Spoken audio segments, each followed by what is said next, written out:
Welcome to Save, Welcome to Save Our Children TV. I'm back at it for a brand new video. My name is Charles. Again, you're watching Save Our Children TV. Happy Thursday, April the 11th of 2024. I have 11, 11 stories for you guys tonight. 11 stories. Just give me 1 second, and we're gonna get straight into these stories. Some of these stories are crazy, but let's get straight into our first story. See where we at. Uh, Massachusetts. So Massachusetts is going to take an air. Mom ignores son's desperation text as his 3-year-old brother died while home alone so she could drink and sleep at boyfriend's house, the DA announced. A 25-year-old Massachusetts mother, so Massachusetts going to take an air, of the three allegedly left, a 25-year-old Massachusetts mother of three, so she had three children. She left her sick 3-year-old son home alone with his two older siblings so she could go out drinking on a Saturday night and sleep over at her boyfriend's house, only to return home the morning after and find the toddler dead. First, yes, she ignored the overnight desperation text her 8-year-old son sent about his brother, prosecutors alleged. Jennifer Prudencio appeared in court on Wednesday to face involuntary manslaughter and reckless endangerment charges following the recent death of Yael Cuadrado Prudencio, her 3-year-old son she knew was ill. Suffolk District Attorney Kevin Hayden has already called the case a tragedy beyond words, and his first statement on the case, but prosecutors under his supervision shed more light on the allegations in court. Prudencio is accused of leaving Cuadrado Prudencio at their Chelsea apartment with only his 8-year-old and 7-year-old siblings to watch him as she enjoyed a booze-filled night out at a bar in Rivera, even though she knew their youngest child was sick. Generally, the child suffered from a seizure disorder and hemophilia and had been vomiting blood in the days prior to his death. Assistant DA Audrey Mark revealed in court. Local ABC affiliate WCVB reported he had also fallen while having a seizure and had a bleeding wound to his face, which was not properly healing.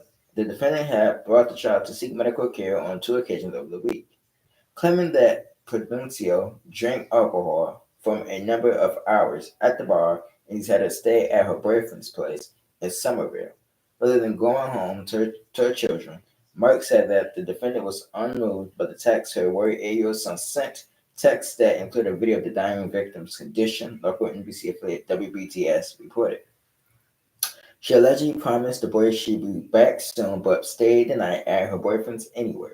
By 10 a.m. on Sunday, when Prudencio finally went home, Yelgado Prudencio was already dead, prosecutors reportedly said. After Prudencio was held into court, she now appeared to be distraught at times, as her lawyer repeatedly described her.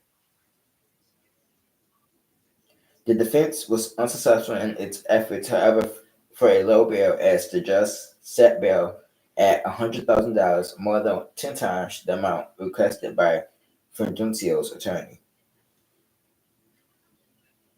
So,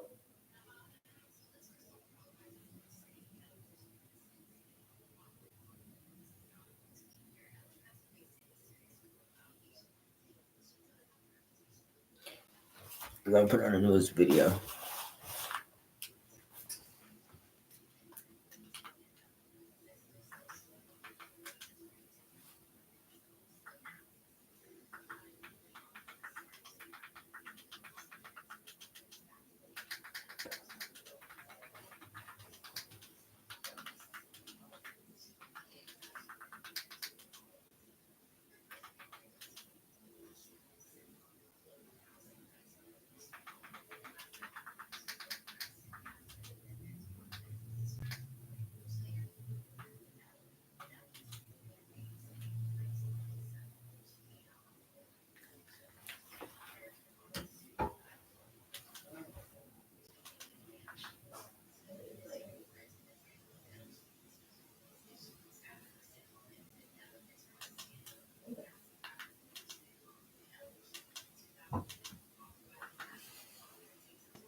Chelsea, where a young mother is accused of involuntary manslaughter following the death of her 3-year-old son. And tonight we have new information for you about what happened in the days and the hours before his death. NBC 10's Carla Rojo joining us live from Chelsea District Court with those new details. Carla. Yeah, Colton and JC. So Jessica Prudencio is accused of going out to party at a local bar, leaving her 3-year-old son, Jael Guardado Prudencio, at home and in the care of his 2 other siblings. Today, we actually talked to one of her friends who says she went out partying that night with her, but was under the impression that the kids had a babysitter. Involuntary manslaughter and reckless endangerment of a child. Those are the charges 25-year-old Jennifer Prudencio is facing in connection to the death of her 3-year-old son, Jair Guardado Prudencio. Police say the victim was found dead on Sunday, April 7th at their home on Spencer Avenue in Chelsea. The defendant went out that night to a bar in Revere where she drank alcohol for a number of hours, and then she slept at a boyfriend's home in Somerville. The Suffolk Assistant District Attorney, Audrey Mark, says Prudencio went out Saturday night knowing her son was sick in the week leading up to his death, leaving him with her other 2 children who are 7 and 8 years old. The suspect's mom denied to comment on this incident.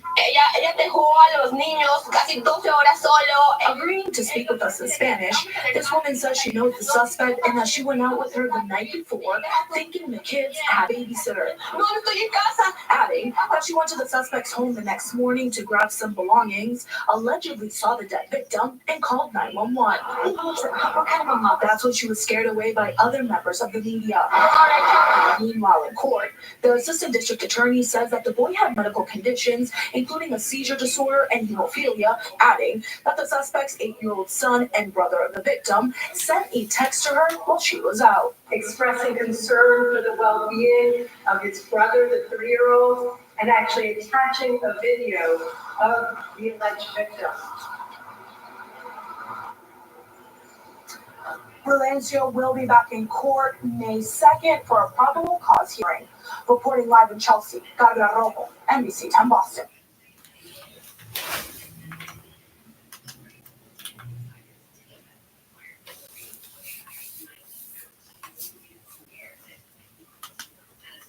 Such a difficult story. That 3-year-old was already having serious health problems when he was left alone with his siblings in this Chelsea apartment building. A growing memorial outside the Spencer Street apartments where 3-year-old Jael Guardado Prudencio was found dead Sunday morning. His mother is now charged in his death. Jennifer Prudencio, emotional in court today as prosecutors allege that she left the toddler in the care of his 7- and 8-year-old siblings, even though she knew he was sick, suffering from a seizure disorder, and was vomiting blood. The defendant went out that night to a bar in Revere where she drank alcohol for a number of hours, and then she slept at a friend's home, a boyfriend's home in Somerville. The prosecutor says Prudencio had taken her son for medical treatment twice in the past week, but still left him overnight, even as his brother sounded the alarm. At some point during the night, the 8-year-old brother of the alleged victim sent a text to the defendant, their mother, expressing concern for the well-being of his brother, the 3-year-old, and actually attaching a video. But the 25-year-old did not return home until 10 the next morning to find her youngest son had died. Prudencio's defense attorney says his client is severely distraught over the loss of her child and is cooperating with police. Neighbors at the apartment building are stunned by the tragedy. I remember the little boy because he was so cute. It's very sad because he's only 3 years old. Now, Prudencio is being held on $100,000 bail. She is due back in court for a probable cause hearing on May 2nd. We're live in Chelsea tonight. I'm Mary Saladin, WCVB News Center 5. Very thank you. All right.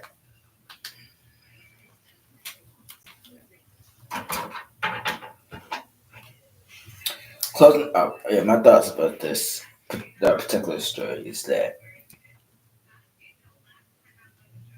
how do you not know, as a friend of this individual, how do you not know what this person is about?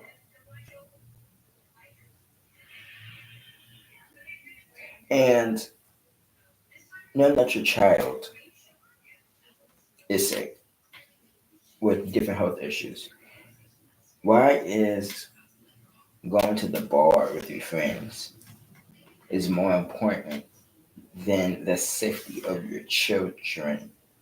You have three children that you left home alone who are minors, so you can go out and enjoy a great time with your boyfriend, your friend. Neither one of them knew or know that you had children. My thought process would be, we your friend. You know you have children. Let's make sure that your children have a babysitter or someone as a adult can watch your children. But go out for at least an hour. But to leave children home at 3, knowing that he had a serious medical condition, it's she didn't care about her children because one of the believe children. Hold on. And we continue seeing women leave their children and go to clubs and go on vacation and go here and go there. I just did a story of mother just got life without her in Ohio for leaving her infant daughter home alone.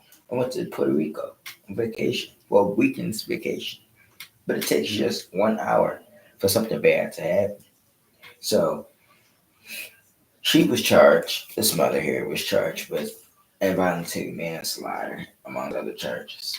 Well, one, I think this mother should have been charged with premeditated murder because she willingly knew what she was doing when she left her child home alone. Now, if this was a black father who did this, it would have been upgraded to some type of murder charge. But because it's a woman, we're going to give her involuntary manslaughter. This should be upgraded because just how heinous this was and how evil this was to ignore your children. Your children were crying out for your assistance. You didn't answer. You went with your friends to the club, and now this happened. And the punishment she needs to receive, in my opinion, will be 25 years to life if convicted. Because what this was intentional. This was intentional, and she needs to pay for what she did. Bottom line, she needs child endangerment times 3, child neglect times 3, uh, uh, you know, murder in the first degree, premeditated times 1, the cause of second degree reckless endangerment because you endanger your children by leaving them home alone. Anybody could have just walked up in your home. Anybody could have just broke in and snatched children up. You leaving minors at home alone like they could fend for themselves, like they're adults or teens, but not the children. So let me know what you think about this mother in the comment section down below. Do you think she should have got manslaughter or regular murder? What do you think her sentence should be? Drop it down below and let me know in the comment section. Let's move on. Let me get her off my screen to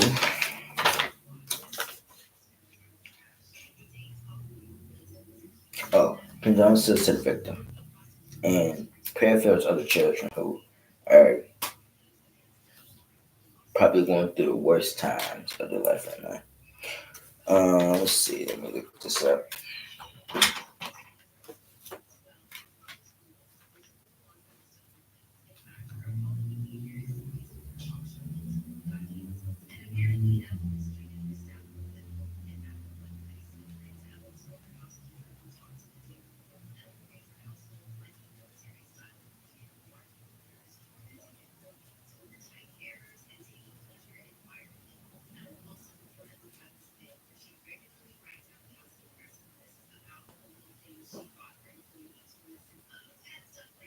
So the story happened back in March, I believe. I'm on themurder.com.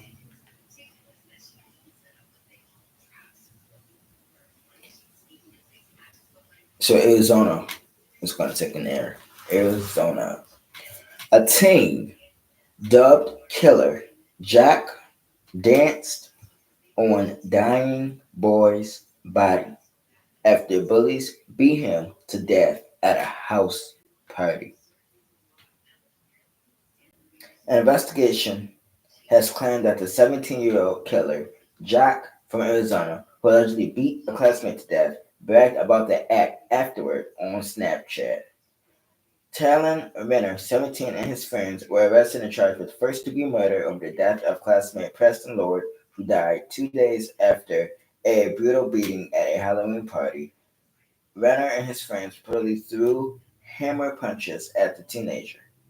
Afterwards, he was revealed that Renner allegedly bragged about the act on Snapchat, telling friends, "I got in a fight at a big group fight and I accidentally killed a kid. I guess I'm just too strong."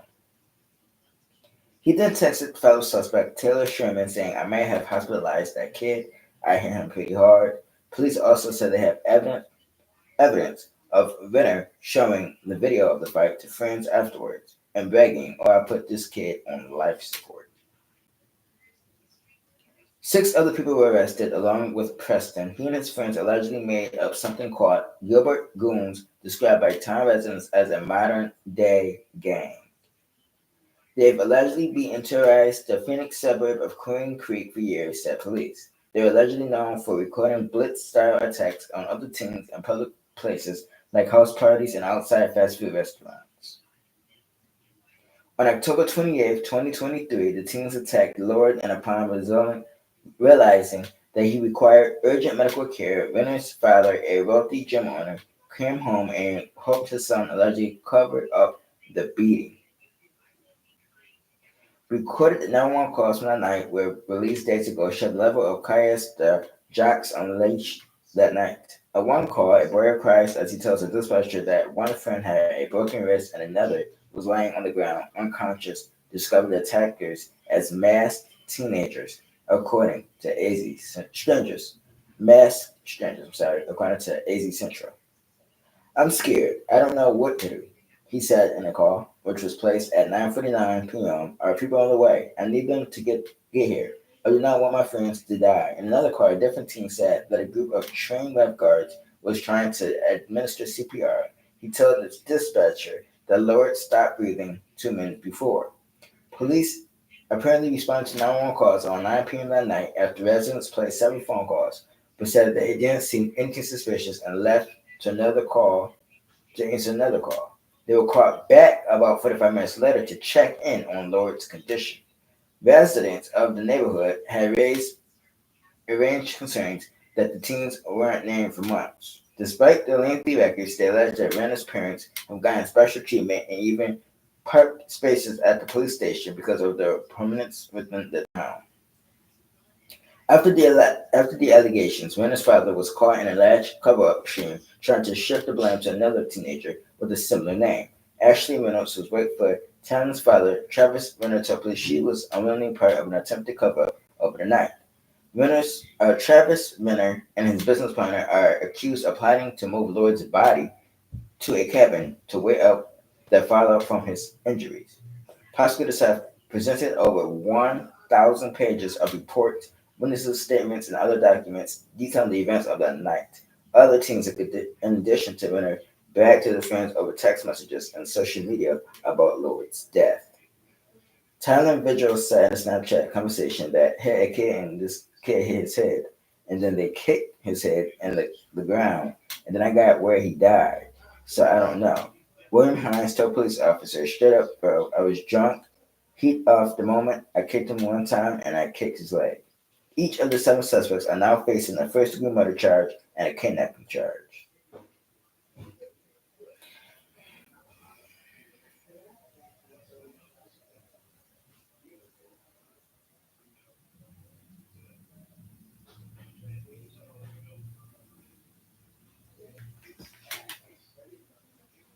And these are the teens. Now, let's be serious for a minute. These teens, for decades, Lester, been out committing crimes back to back, taking part of a gang together, beating on people in the neighborhood, um, committing the worst of the worst. And you mean to tell me the justice system hasn't picked these individuals up and put them in jail? And you wonder why our streets are so chaotic with violence. It is because the police department is so broken. The district attorney's office, the courts are so broken and continue to allow offenders to be offended and get out of jails and prisons. So when they get out, they could reoffend, go back, still get petty time, get out, commit the same crime again, and do it. The fact that y'all beat someone and then announced it on social media. You know, teens today are not smart because when you post on social media about a killing that you just committed or a robbery that you just committed, that's who's going to be watching it and taking notes. The police, the DA, the judge, the court. That is what's going to prosecute you and convict you and send you to prison for a very long time. That's called evidence. You told on yourself on a live platform. You admitted to a very, very heinous crime. And these teens, they're teens. They're going to be most likely charged as adults. And 17s are going to never see the light of day again. 17s, who, in my opinion, should have been off the streets some time ago before this even happened. And for the adults who took part in this trying to move a body, you're not smart. You're not smart. Trying to help children hide a body is very crazy. And the time that y'all gonna face because of this is gonna be significant. Arizona, first of all, has the death penalty. So those teens, because of heinous this crime was, can potentially face the death penalty. And most states and cities have the death penalty for this very reason. So parents gotta be aware of what their children are doing, take notes, because command a felony is not smart. That's gonna be on your record for a very long time. It's gonna be hard to get it off your record. It's gonna be hard for you to get a job. So be a productive citizen. Don't commit crime out here, killing children, killing teens, because you're gonna spend the rest of your life in prison, if not on death row, until you execute it. So just think twice. Think twice. Now,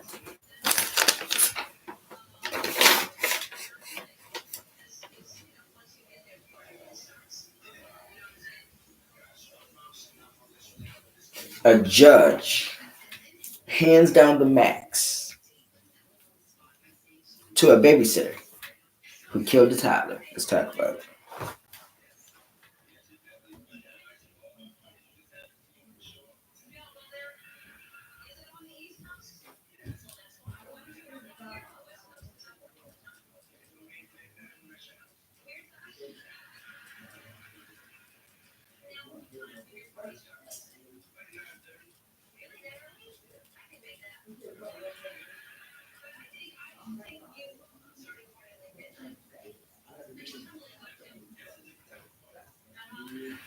April 1st, 2024. Yep, this is the story.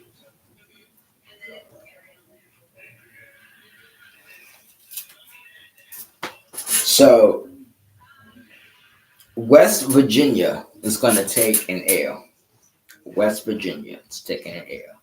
Judge hands down max sentence to babysitter who killed Tyler by covering playpen with a queen mattress. A 32-year-old babysitter in West Philadelphia will spend multiple years behind bars after she admitted to killing a 2-year-old boy in her care when covered his playpen with a mattress to prevent him from climbing out, which ended up suffocating the child. How dumb can you be? Kandawaya County Circuit Court Judge Kenneth D. Ballard on Monday ordered Brittany Napper to serve the maximum sentence of 2 to 6 years in a state correctional facility in the 2023 death of young Zaki Williams. Authorities confirmed to law and crime. Napler in February pleaded guilty to one count of child neglect resulting in death and one count of involuntary manslaughter in Zaki's death. Ballard sentenced her to 1 year on the manslaughter charge and 1 to 5 years on the neglect charge, with the sentences running consecutively, meaning one after the other. In addition to her time in detention, Napa must also serve 50 years of extended supervision upon her release. She should have got that in prison. And is prohibited from having any contact with her own children. Charleston, West Virginia, ABC and Fox affiliate WCHS reported. According to court documents obtained by Hunting, West Virginia, NBC affiliate WSAZ officers with the Dunbar Police Department at about 6 p.m. on July 11, 2023, responded to a 911 call regarding a 2-year-old not breathing at a residence located in the 1200 block of Parkway Drive in Dunbar, West Virginia. Upon arriving at the scene, first responders located the victim, later identified as Zaki, and emergency medical personnel transported him via ambulance to a local hospital for treatment. But the boy was pronounced dead shortly after arriving at the facility. Uh,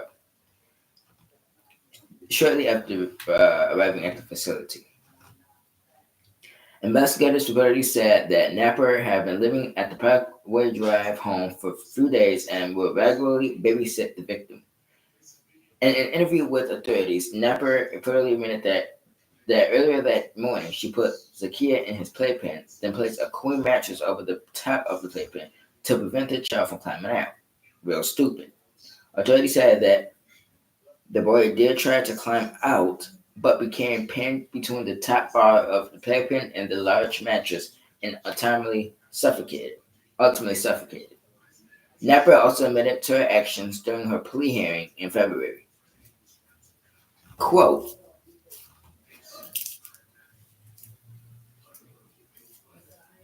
I put a mattress on top of a playpen and he got stuck between it, causing him to suffocate and pass away because I made a horrible decision.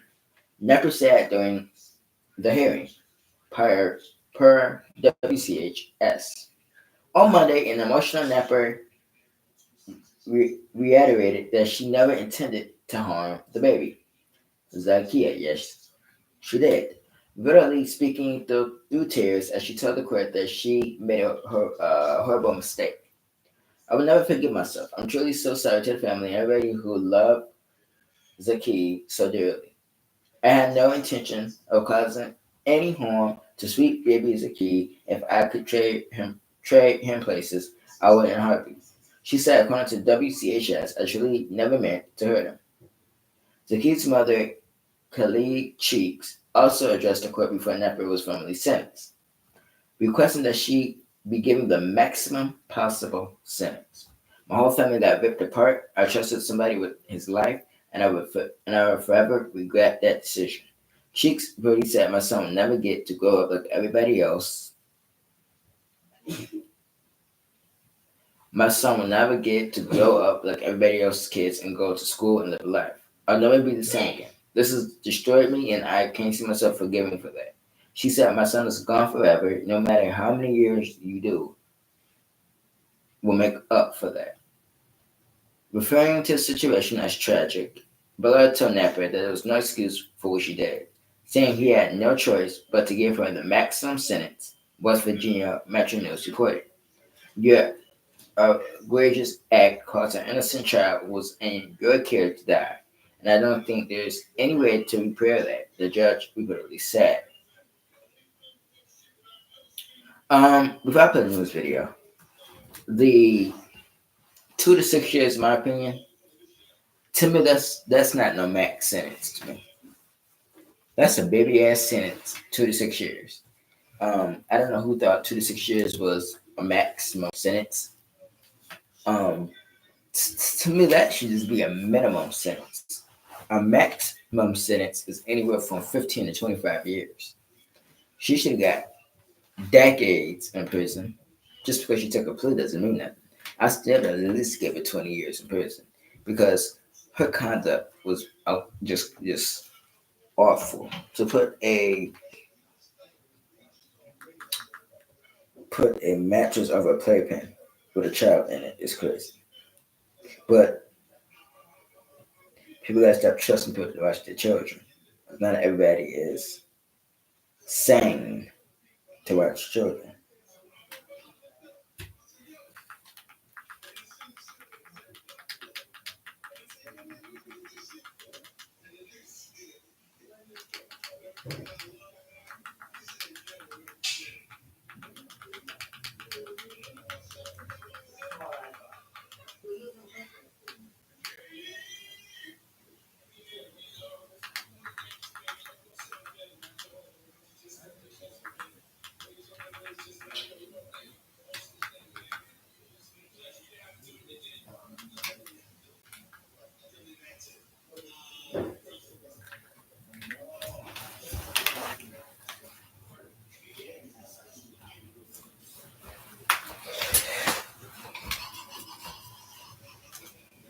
We begin tonight with a breaking news alert. A woman has been arrested in the death of a toddler in Dunbar last week. And we've learned that woman was the little boy's babysitter. She was arraigned within just the last hour. News Channel 3's Adriana Doria was there and joins us now with more on the charges she's facing. Good evening, Tim. Yes, one woman has been arrested in connection with the death of a 2-year-old in Dunbar. After almost a week, investigators say 31-year-old Brittany Napier, the babysitter in this case, has been arrested and charged with child neglect, resulting in death this afternoon. A press conference was held this afternoon from police and officials discussing the matters of this case. We were able to obtain a confession in this case, which led us to be able to file the charges, and that's why you're here today. Police say Napier has been cooperative throughout the entire investigation. Chief Deputy Crawford gives his condolences to the family. Life's definitely taken too short. Our heartfelt sympathies and thoughts and prayers go up to the family. It's a difficult time, obviously. They're wanting answers. We'll try to give them the answers and give them the closure that they deserve and that they need. But at the same token, we want to make sure we protect the integrity of the investigation. Napier was arraigned this afternoon at the Kanawha County Magistrate Court, and she's being held on a $250,000 bond.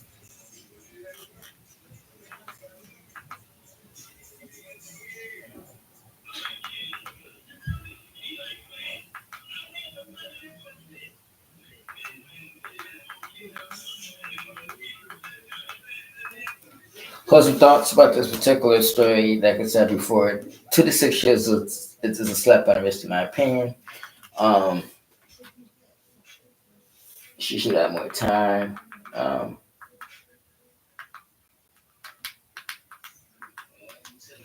The thing is this,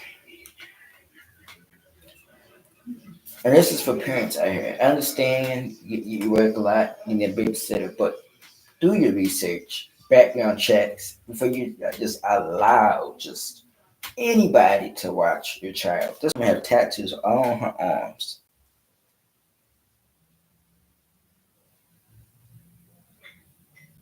And I mention that for a reason because clearly, a person with tattoos on her body, clearly, majority of women with tattoos on their arms, legs, face, a lot of times not civilized children, because you already know what they're about. You trust a woman who has several tattoos on her arms, both arms, and you think she's able to watch children. I want to left her to care with animals because we already know what it's going to lead to. But I should be able to call the parents. Just know who you can't trust that. You got to do your research, your homework, and know who you allow to be around your children. She needs to do more time in prison. In my opinion, she should have got way more than 6 years in prison. Um, this was brutal. This was intentional. The just gonna put a mattress on a baby's playpen. She knew what she was doing. She didn't care. Yeah, we doing a plea there. Did we give baby Nazir a plea there? Did we give him a chance? Did this baby should have give him a chance? The answer was no. She took baby in the crib, put a match up, and baby died. So why should we give her a chance? Why should we give her a step on the wrist?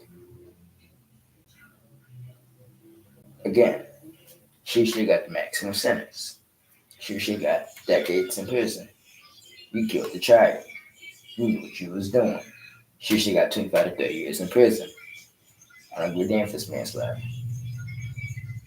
I would have. It should have been second degree, if anything, second degree murder, and it should have been premeditated, because that what it really was. It was premeditated. I think she did it for a reason that we don't know, but eventually she's going to come to realization that she know why she did it. I don't believe she just did it because baby was trying to climb out the pen. She had other plans. Trust me. So, condolences to the family, and may baby Nazir continue to rest in peace, and may this woman do some hard time. But when she gets released, she's going to be on supervised release for the next 50 years. But she still needs to be doing that 50 years in prison. Trust and believe. That's the time she should have been doing in prison. So the good thing that came out of this is that once she released, she won't be able to be around any of the children, let alone her own children. So she have her own children, yet she does to somebody else's children. That's that's crazy. Now let's move on to our next story.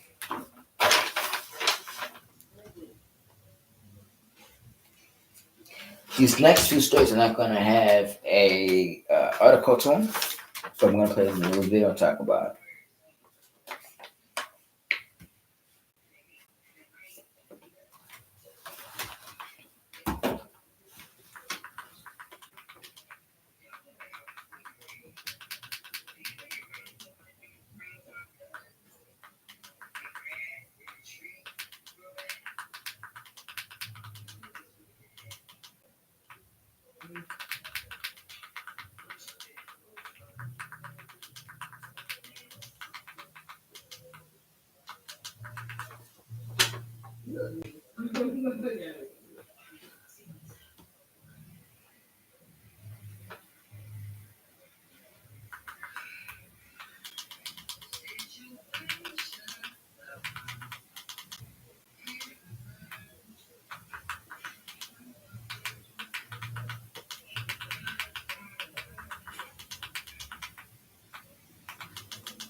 Before we dive into the chilling detail,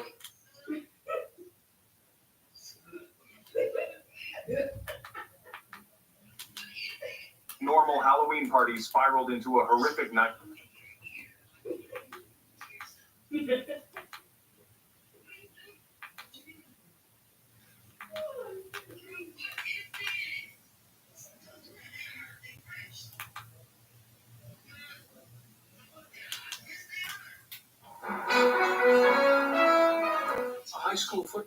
killer who allegedly killed another teen during a Halloween party in Arizona bragged about the brutal beatdown, gloating,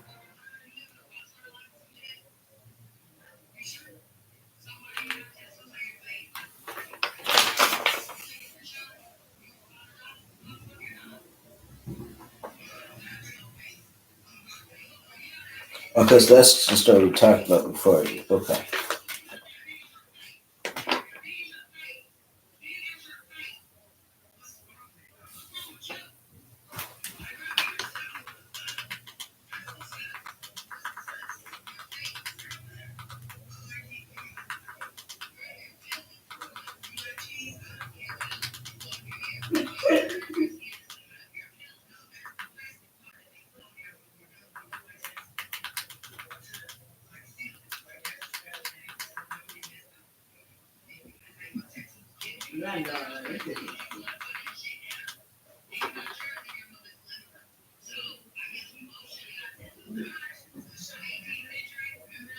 All right, so let's talk about this next story.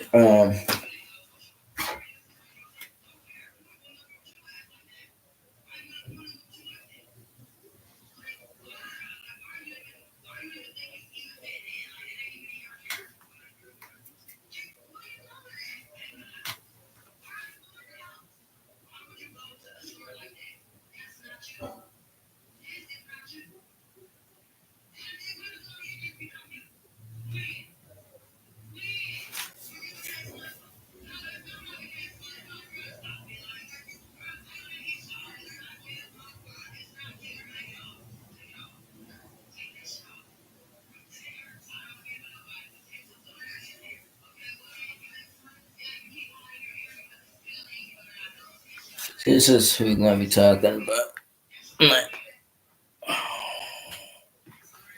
Her name is Polly Class. So we're going to talk about the murder of Polly Class.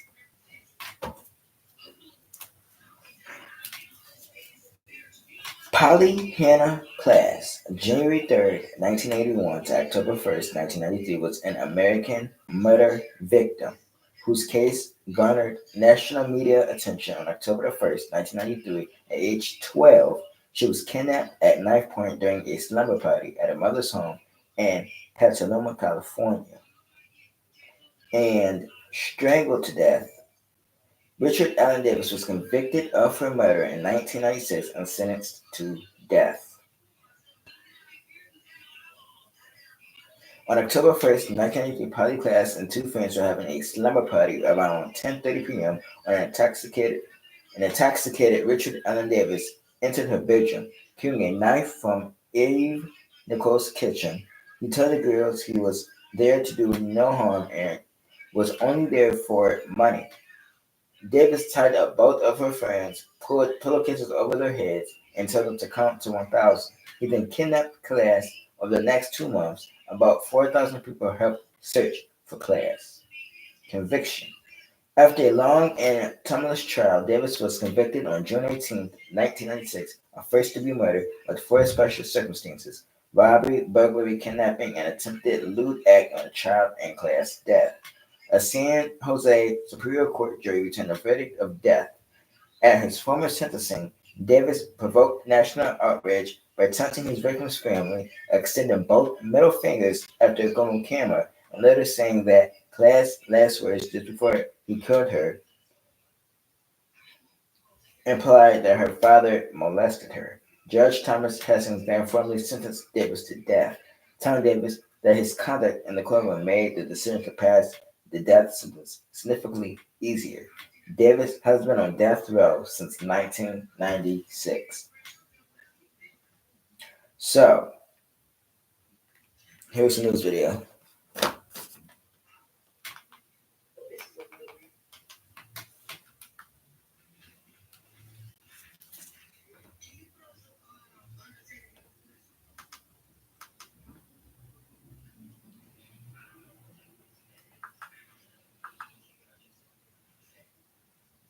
Decades after a horrific kidnapping and murder that sparked California's three strikes law, the convicted killer is fighting to have his death sentence reconsidered. Richard Allen Davis confessed to murdering 12-year-old Polly Kloss in Petaluma, California back in 1993. The girl was hosting a slumber party with friends when Davis kidnapped, then strangled her in a ditch. At the time, Davis had a lengthy criminal rap sheet. His conviction led to the California law, which calls for life sentences for repeat offenders. Davis is currently on California's death row, which has been paused under a moratorium signed by Governor Gavin Newsom. Since the conviction, state lawmakers have also enacted new rules that water down the three strikes law. Today in court, Davis's lawyers made the case that because of that criminal justice reform, their client's sentence should be vacated. NBC's Steve Patterson is following this story for us from Los Angeles. Steve, what exactly is Davis's argument here, and how is the victim's family reacting? Yeah, Valerie, if I can, I just want to set the stage for anybody that is maybe younger watching this. This case was an absolute blockbuster. I remember this as an 8-year-old boy in Michigan. This, of course, happening in California because my mom was freaking out about reading about this and seeing this on television, specifically in 1996 when that sentencing came down on Davis.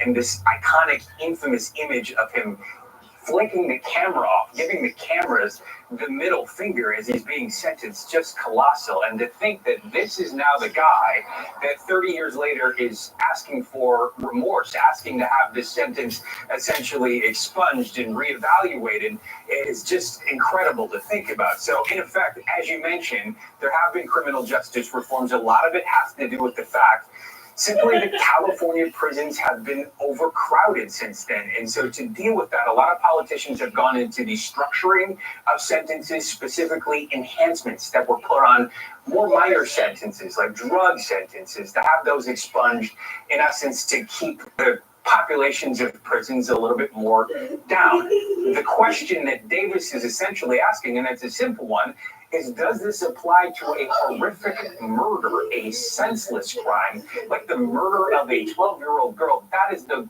position that he's posing essentially to a judge to find out if that sentence can be dismantled, restructured, and relitigated, essentially.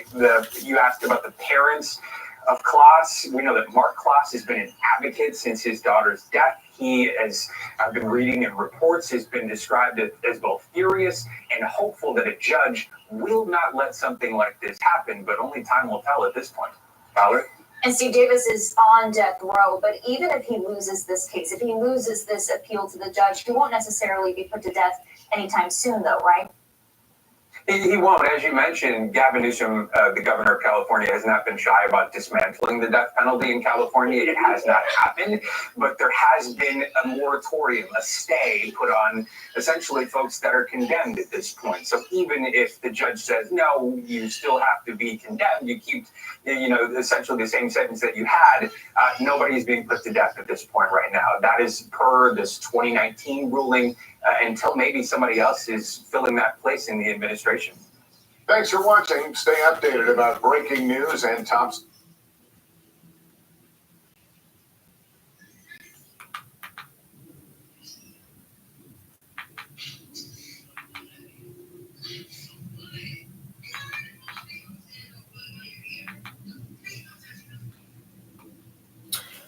I think I remember the story. This story happened back in 1996. I was born in 1998. But 4 months ago, I remember I watched a documentary on YouTube. This story is very sad for multiple reasons. Because for a man to kidnap a child at her own slumber party and then kill her and throw her away in a creek like trash is beyond sickening. And a person like that should have been off the streets. But the fact that you want the courts to overturn your death sentence after you showed your natural behind in the courtroom, sticking your fingers up in front of the victim's family, I wouldn't turn your death sentence into a life sentence if you paid me. Because you deserve to die for what you did. Number one, and number two, to me, that's death row is made for you because it's just is. When you chose to go and commit that crime, you chose your punishment. And even if it takes 5 years from now to execute you, you still should send a death row for the next 5 years. Because you need to pay for what you did. And, life without parole was another suggestion, but I don't think that's going to happen. I think they're going to continue. Uh, you're going to get this death sentence and putting you and general population on what you did back in '96 is a risk because you're not gonna make it in general pop for very long. Knowing that you killed a Tokyo child, um, yeah, you're probably not gonna make it into general pop. But um, I think where you're at now, which is death row, is where you should stay. And that's just my thought on this particular story. Again, condolences to Poly Class um,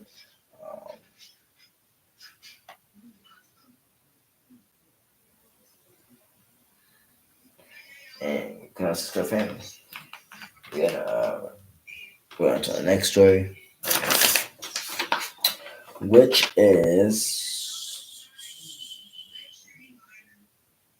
a man who fatally stabbed his wife to death in front of their children.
A family tragedy where a mother and her toddler were found dead in their home.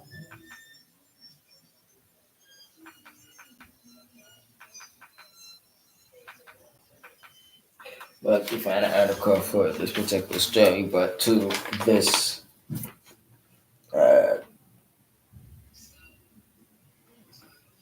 man who killed, who fatally stabbed his wife in front of, to death in front of children. All you did was spoil your children for life, and you need life in prison without parole for this because there's other ways to deal with situation, whether it's domestic, an argument, anything. Talk it out. Using violence, stabbing, shooting, beating in front of children is not the right answer. And these children are going to be scarred for life, and you're going to be spending the rest of your life in prison. And your wife is dead because of your actions. So continue keeping those children in your prayers and prison waits for this sociopath.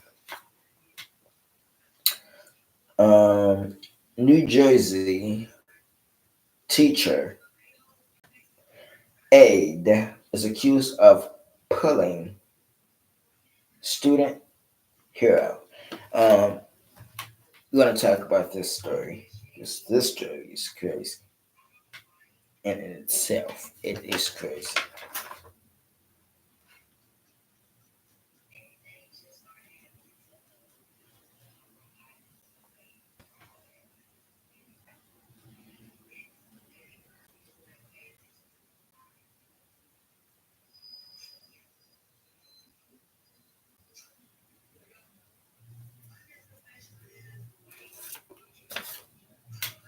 I'm on ABC 7 NewYork.com. Teacher accuses, I'm sorry, mother accuses Jersey City teacher's aide of pulling her daughter's hair out.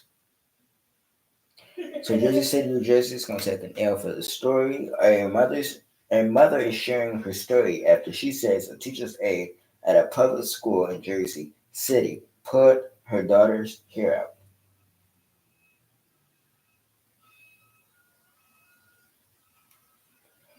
Aquila Perez is speaking out because she says she doesn't want what happened to her child to happen to anyone else.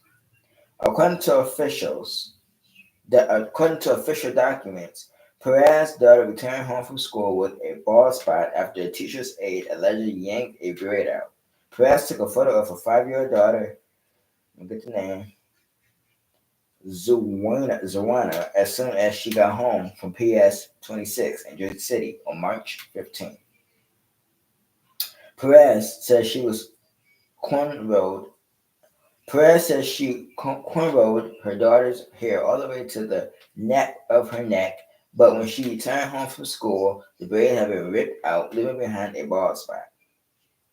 Zawina is a pre-K student with special needs and has ADHD. Perez told police the incident happened after Zawina refused to go into timeout. She hasn't sent Zawina back to school since the incident happened and has quit her job to take care of her. Perez says she's outraged with the lack of urgency and care she says the school has taken with the alleged assault. I think they really have to take this matter seriously because I don't want anybody else's kids to get hurt, or I don't want any other parents have to experience what I just experienced like 3 weeks ago. Because it's a terrible feeling to send your child to a place where they're supposed to be safe and for them to come home with their hair pulled down and sad, seeing that their teacher hurt them. It's really heartbreaking, Perez said.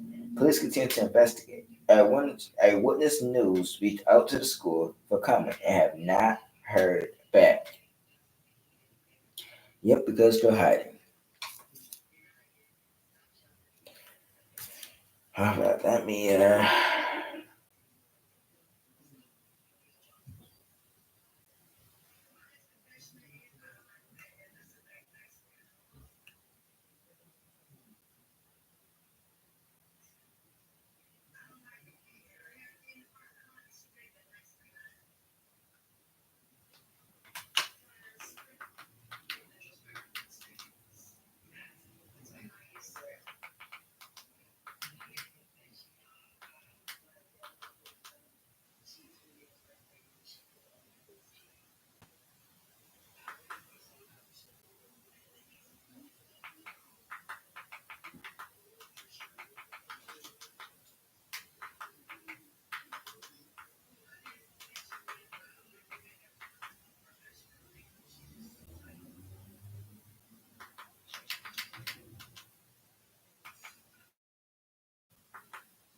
Mother in Jersey City is I know. outraged. Mother in Jersey City is outraged and demanding action tonight. She claims a teacher's aide at her child's school pulled her 5-year-old daughter's hair out. She says it was so bad she had to call an ambulance, and she called the lack of response from the school alarming. Eyewitness News reporter Crystal Cranmore is in Jersey City tonight with the story. Crystal. Good afternoon. Well, Akila Perez says she and her daughter have been reliving the trauma each day since this incident reportedly happened. Perez telling me that she wants immediate action against the teacher and for her daughter to be transferred to a different school. My son dropped. I was like, I hope that's not what I think it is. But it was. Akila Perez says this bald spot on her daughter's head is the result of a teacher's assistant yanking out a braid. It allegedly happened on March 15th while Zuena was in her pre-K4 class at PS 26 in Jersey City. It's a terrible feeling to send your child to a place where they're supposed to be safe and for them to come home with their hair pulled out. It's sad, saying that their teacher hurt them. It's really heartbreaking. Perez noticed Zuena's hair as soon as she returned home from school. Perez says the 5-year-old also had bruising on her face. Mom called authorities to her home where medics assessed and treated the little girl. Perez says her quest for answers and action from the school have gone nowhere. Her teacher tried to pass it off as her sleeping messily at nap time and her hair getting messed up. Zuena has special needs. According to Perez, the incident happened after the child refused to go in timeout. She has ADD, but again, these people are supposed to be trained to deal with that, especially in her class. She's been having nightmares. She cries in her sleep. She's scared at school. Perez has not sent Zuena back to school due to the trauma. She quit her job to take care of her daughter, now telling her story to prevent this from happening to anyone else. If they assaulted her, they could be assaulting other children. Now, we've made several attempts to reach out to the Jersey City Public Schools, but have not heard back at this time. Jersey City Police are investigating. We're live in Jersey City. Crystal Cranmore, Channel 7 Eyewitness News. Jersey City is outraged and demanding action tonight. She claims a teacher's aide at her child's school pulled her 5-year-old daughter's hair out. She says it was so. Immediate action against the teacher. It's the same one.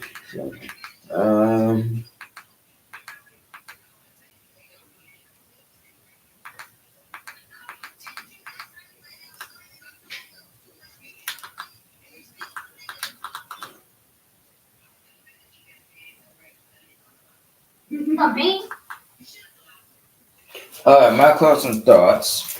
Hold on, give me a second.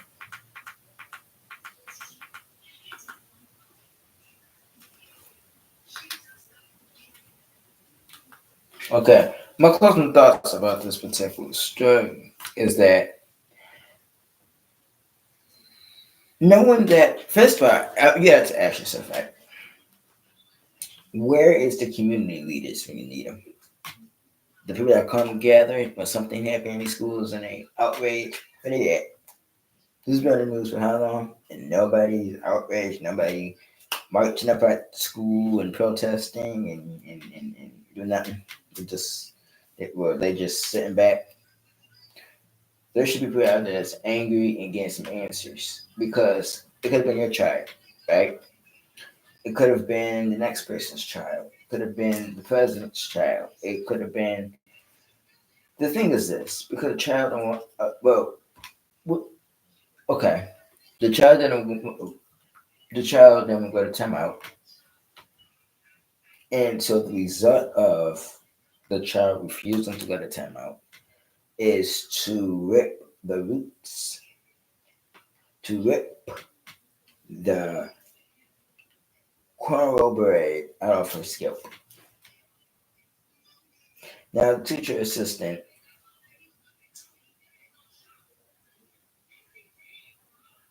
fortunately is going to face some charges, but if anything, this is 100% aggravated child abuse. Because when you rip something out of someone's head or body, that can be considered aggravated because now there's blood in their scalp. or their skin with a gash or a cut. So that's called aggravated child abuse. And we gotta the school districts gotta do a better job about who they're hiring to work with children because this ain't okay. And the school is so nonchalant, not responding, not talking, sitting back, acting like nothing happened. Um, this falls on you because this happened in your school on your property, and you guys should at least respond to the media, respond to the family because they deserve answers. Because what happened was not okay, and y'all could be criminally responsible with a lawsuit. Y'all could be arrested for failure to report this. Y'all could be arrested for a host of lot of things. And those teachers out here abusing children. Teachers out here sleeping with children. Teachers out here doing the most with children. And something gets to give. You guys start holding these educators responsible for crimes they commit against children. We got to start schools responsible. We got to start opening that door.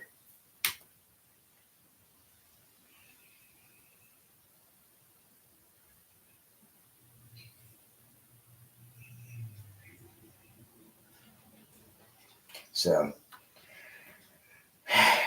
that's also crazy. And the sad part about this is that this teacher assistant did this to a child with special needs. And it's like this. You're very lucky that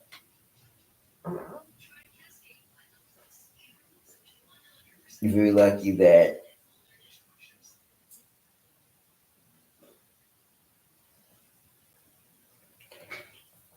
the mother ain't go up to the school and lay the hands because one thing about it is a lot of parents ain't gonna just, you know what I'm saying, stand by this, or a lot of parents ain't gonna wait until something's done. They're gonna get it done then and now. So um New York City you have an issue. New Jersey you have an issue. Who are y'all hiring? I'm pretty sure it's not the first time this teacher assistant um did this, or a teacher aide abused children in her care at the first time. It could be the last time. But she needs to either resign or she needs to be fired. And it's up to the district, the police is involved. If there's an update to the story, I will bring it at a later date, but continue to pray for the victim and her family, and justice should be served. Justice will be served.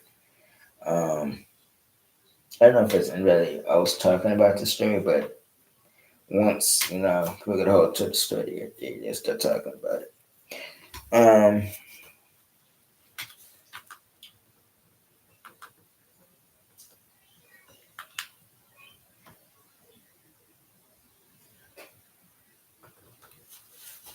let me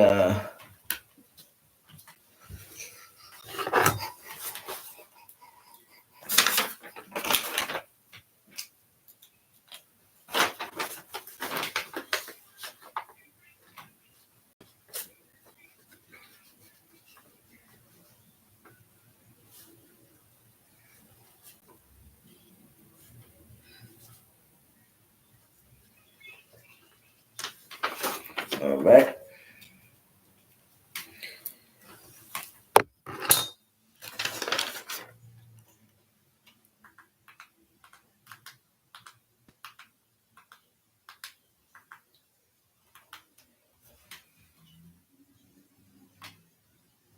Subscribe to Save Our Children channel. Subscribe to the God Time channel.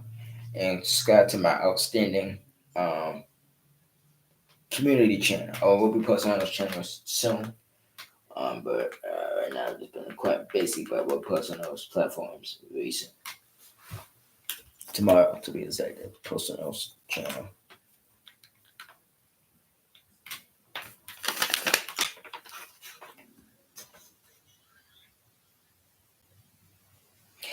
Speaking of New Jersey, another New Jersey story.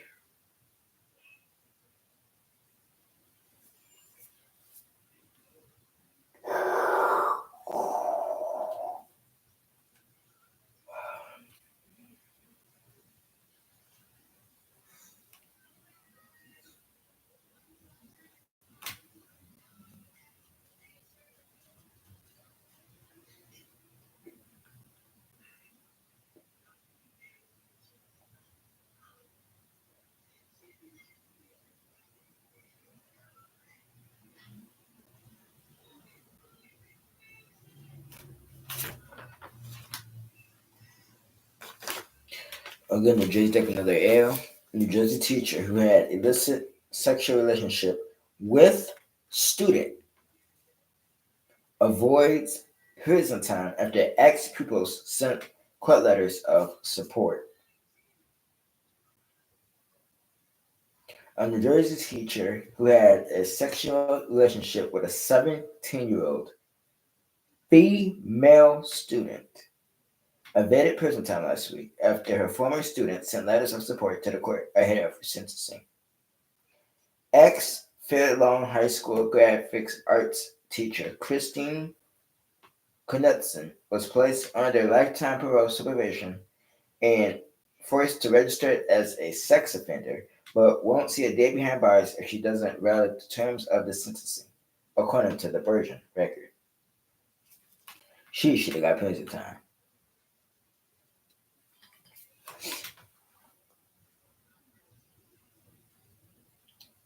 She's also reportedly prohibited from having any contact with her victim as part of a 3-year suspended sentence tied to her illicit sexual relationship with a teenage student that lasted nearly a year in 2017. The relationship was technically legal because the victim was the age of consent. Out for the sentencing, the student was considered a child, the local newspaper reported. Parents send their kids to school every day, trusting they will be safe in the care of the teachers. Bergen County Judge Nina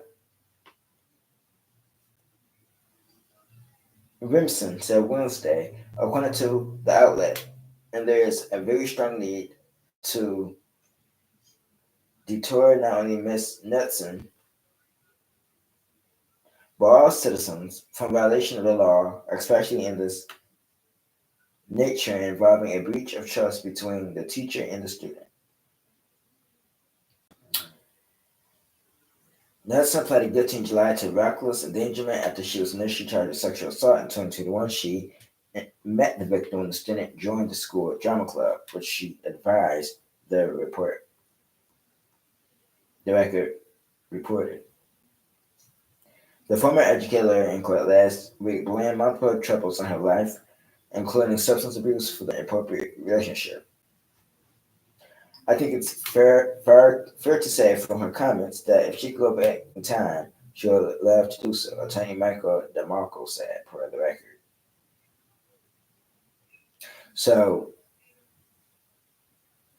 this is the teacher who had a sexual charged relationship with a high school 17-year-old female student. Now, this is the thing. She had tattoo on her chest. She clearly not fit to be a teacher. And we're hiring people who we already know are not fit to teach. That's number one. And number two, there needs to be a background check done on teachers because far too many times there have been teachers sleeping with children, and children can consent at children can consent because they're because they are minors. So this teacher assistant took advantage of this child, in which she should been in prison for a really long time. New Jersey had issues, serious issues. Teachers assaulting students, teachers sleeping with students, and it's also crazy. Now, West Philadelphia is going to take the name. That Ramadan shooting, where 5 people was arrested. I'm going to play the news video.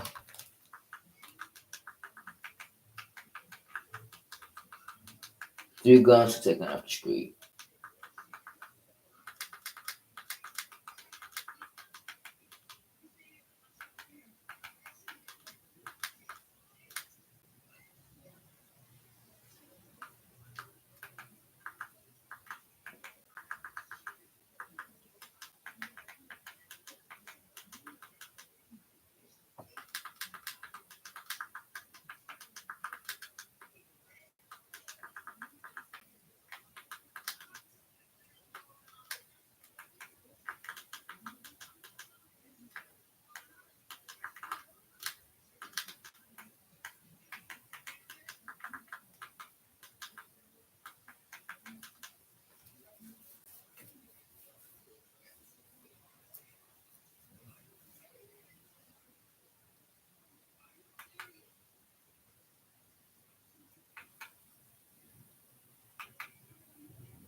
Without the ones.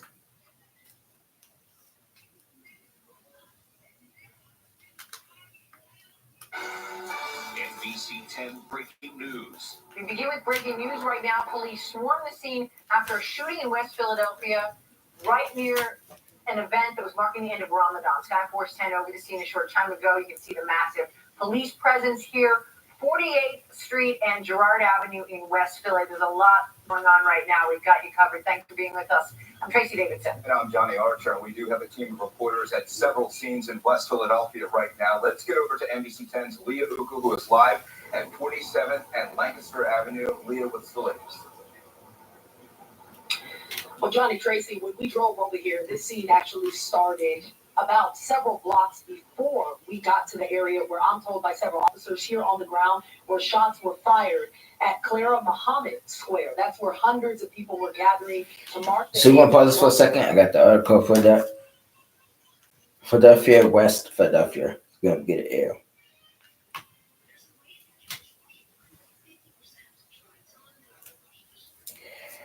This happened back Wednesday. This happened back yesterday. This happened yesterday.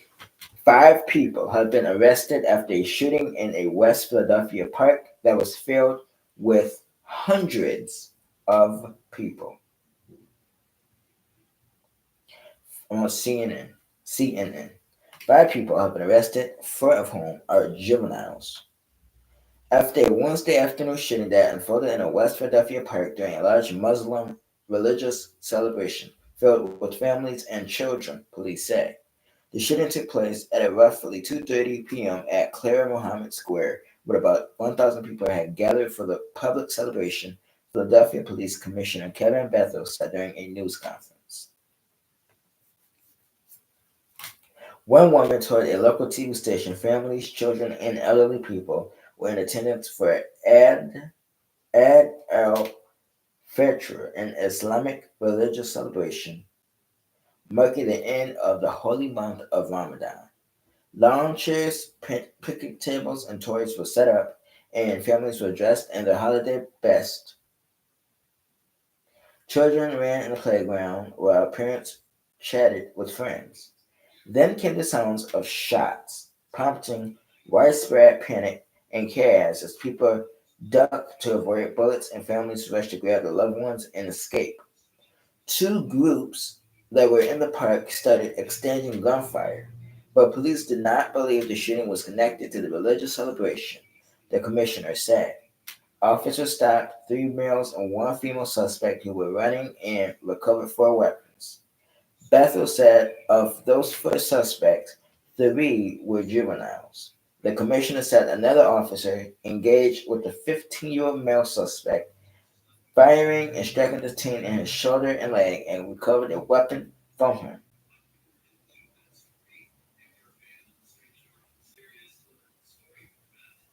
The commissioner said that the suspect was then transferred to the hospital. One person was taken to the hospital with a gunshot wound to his stomach. Bethel said the juvenile went to the hospital with a gunshot wound to his hand. They were both in stable condition Wednesday afternoon, he added. The shooting sent shockwaves through the surrounding Muslim community, members of which told CNN they were disheartened that the celebration of one of the religion holidays ended in violence. It marks yet another time gunfire erupted in what was supposed to be a safe, family friendly event in the United States. Attendees described celebration turned to chaos. Najee Bay, who was attending the nearby event for the tradition, said she was enjoying time with her family. When she heard shots, everyone around her began running, screaming, and getting on the ground. And as she ran, she frantically searched for her son, then her mom, brothers, and grandmother. We were just running and running.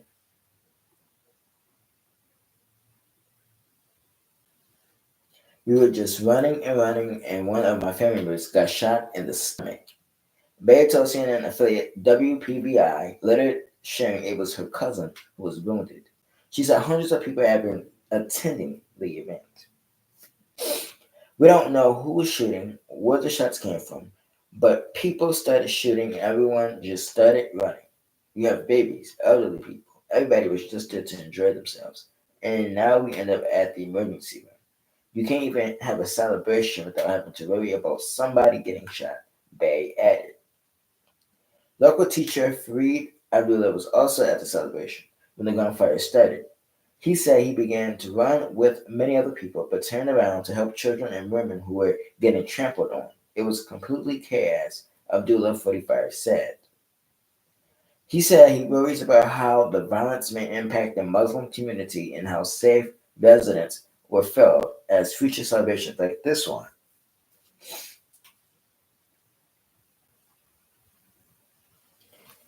So many people are going to be afraid now, Abdullah said, pointing to his own sister who snuck inside a family member's nearby office and wouldn't come out without her brother's help. Some people may have PTSD from this. We have to do more to develop our children. Thomas Allen, a 49-year-old local resident, said he was across the street when people began screaming. He told CNN he's part of a nonprofit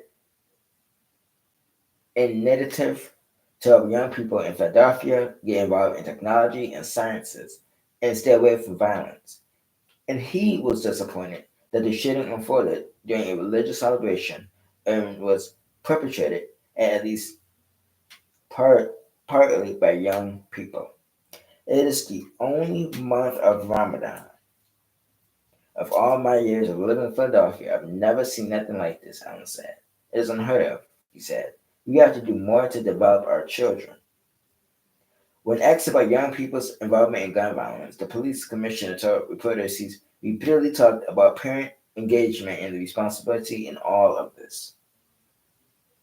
If you're not engaged with your child and trying to figure out what they're doing, whether they're hiding guns in your house, an activity they're involved in, then you're not doing your duty, he said. The Bureau of Alcohol, Tobacco, Firearms, and Explosive also responded to the shooting. It was one on scene Wednesday afternoon, a spokesperson said.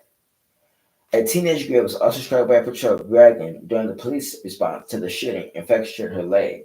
Authorities said she's in stable condition, according to Philadelphia police. We send our prayers out to her and her family.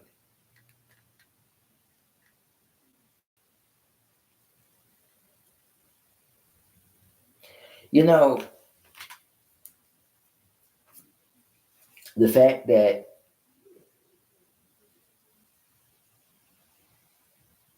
there's The fact that the day this happened, there was a celebration in the Muslim community, and they were celebrating the end of their tradition, and to end up being shot and crossfire, to end up being in the middle of a shooting is just crazy. People should be able to come on and celebrate tradition, holidays, without being shot at or shot upon.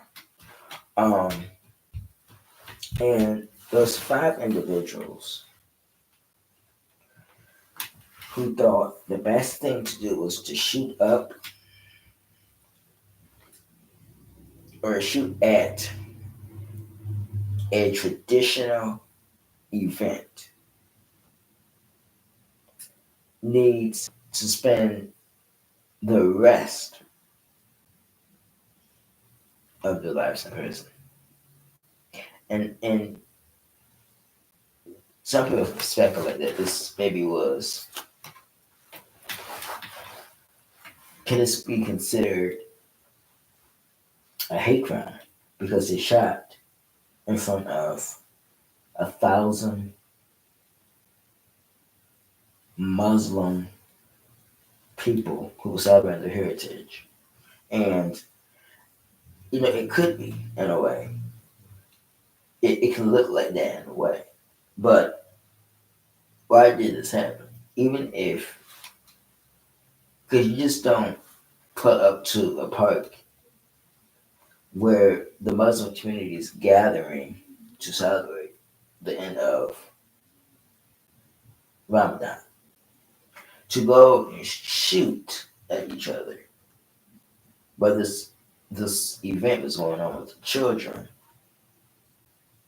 And they, you gotta wonder, did they purposely go to this park to do this because they know this gathering was happening? And if so, that can statute that can that could become now it could become a hate crime because you willingly knew that this was going on, that this assembly was going on. You still showed up and caused chaos. So I don't know what the charge is going to be, but I'm pretty sure it could be close to a hate crime due to individuals showing up and shooting during this gathering. So once the police update the story, then I bring the update to you guys. I have two more stories for you guys. Danielle Harris. Danielle Harris. Let's talk about her.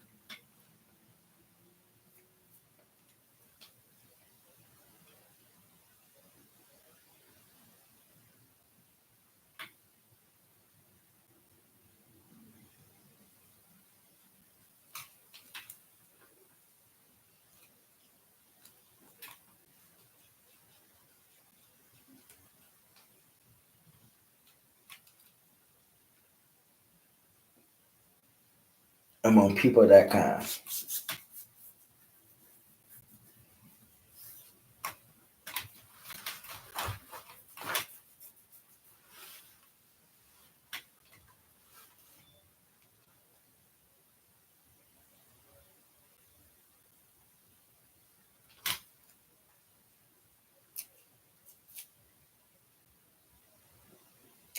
DeKalb County, Georgia is going to take an L. Okay.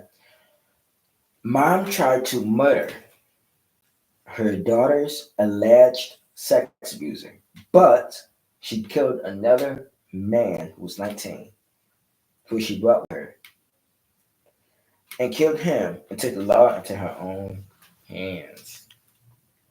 And I just watched a YouTube channel talk about this particular story.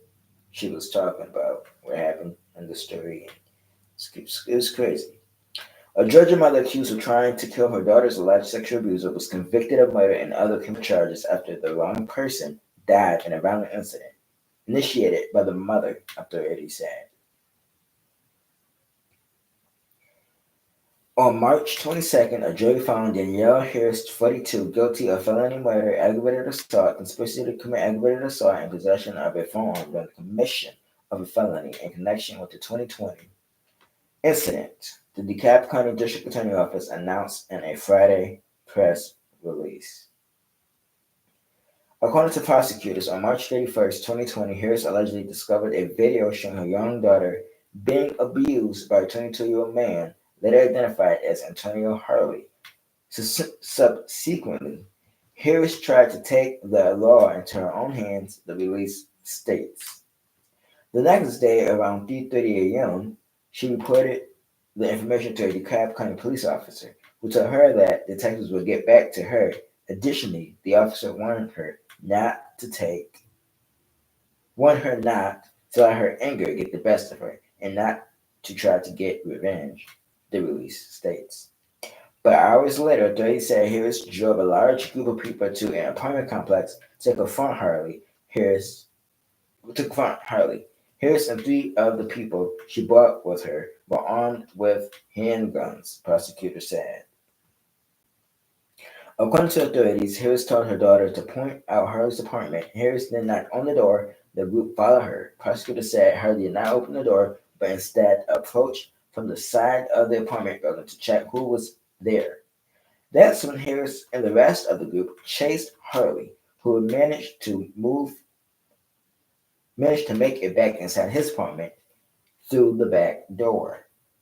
As soon as Harley shut the door, someone in the group outside opened fire, striking Harley in the chest. Prosecutors said the release Harley's brother, who was inside the apartment, fired back in an effort to protect himself, and five of his younger siblings, who was just feet away inside the apartment.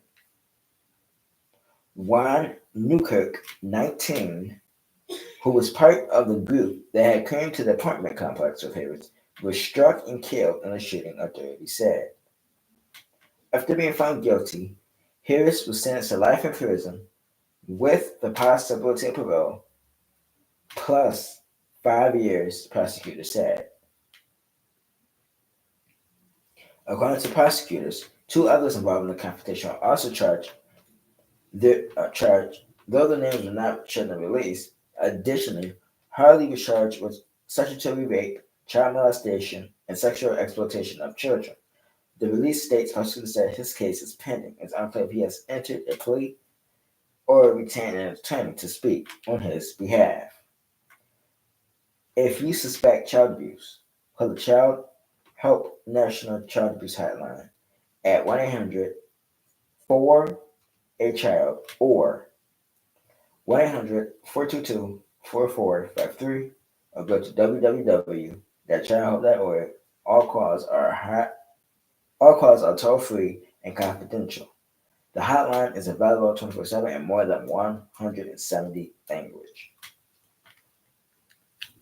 Now, I understand the mother was upset about what he did to her daughter. But you never take the law in your own hands. There were children, innocent children, in the home, and they could have been easily shot and killed.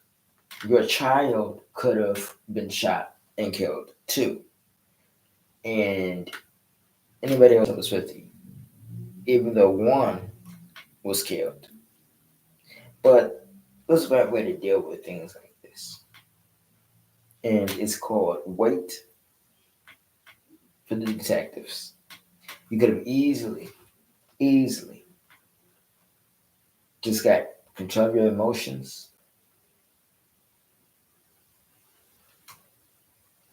and pray to God.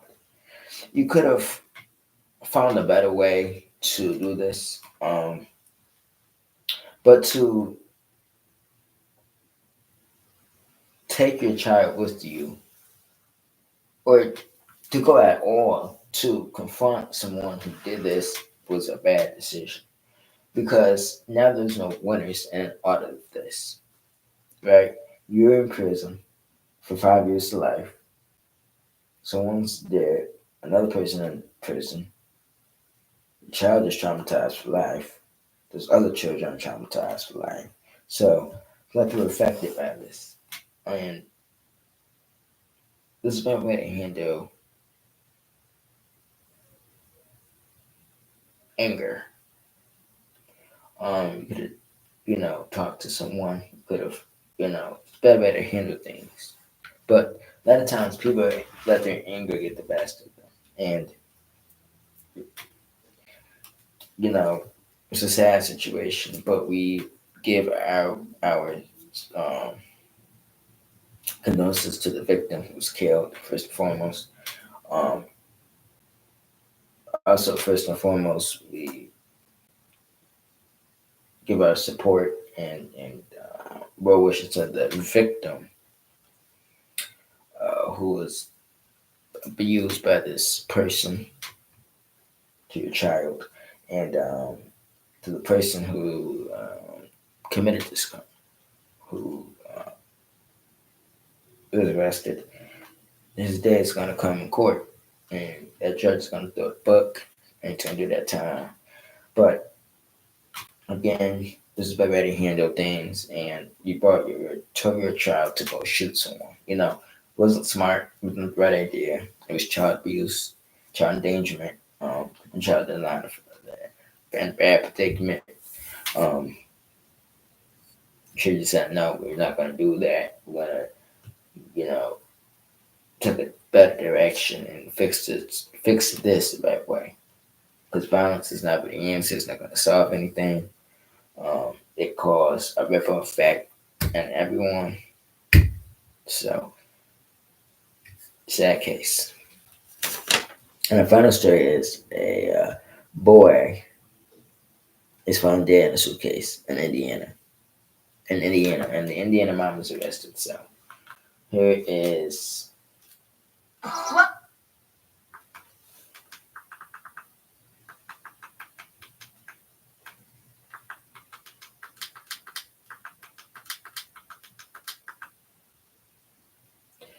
that mother deserves life in prison without parole. Um, because who puts a child in a suitcase? And be nonchalant about it, it was graphic, and person like that to do it to their own flesh and blood is satanic. It's no reason for you to put a child in a suitcase. There's no reason. And justice will come, and also the victim. Like, comment, subscribe, turn post notification on. Thank you guys for watching today's video. And I'll see you guys tomorrow on the Crime Time channel and our Outlander Community channel. Peace.